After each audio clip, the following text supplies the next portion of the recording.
स्वामी समर्थ. येत्या बुधवारी देवशयनी एकादशी म्हणजेच मोठी एकादशीसुद्धा म्हटलं जातं.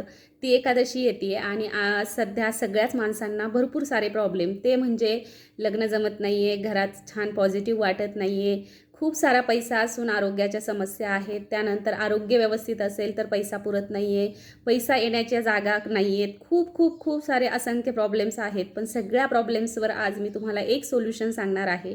ते म्हणजे आपल्याला एकादशीच्या दिवशी भागवत पारायण करायचे. इथे वरती मी त्याची स्टिकर दिलेला आहे, कोणतं पुस्तक आहे. तुमच्याकडे पुस्तक नसेल तर दिंडोरी प्रणित सेवा मार्ग म्हणून यूट्यूब चॅनल आहे, त्यावरतीही तुम्ही सर्च केलं भागवत पारायण तरीही तुम्हाला मिळून जाईल. संक्षिप्त भागवत आहे, मोठं भागवत आपल्याच्याने वाचून होणार नाही, त्याच्यामुळे हे छोटं भागवत जे आहे ते तुम्ही नक्की वाचा. आणि या सगळ्या प्रॉब्लेम्सवर एक सोल्युशन आहे, ते म्हणजे हेच पारायण. तर ते नक्की करा आणि सगळ्या प्रॉब्लेम्सवर सोल्युशन मिळवा.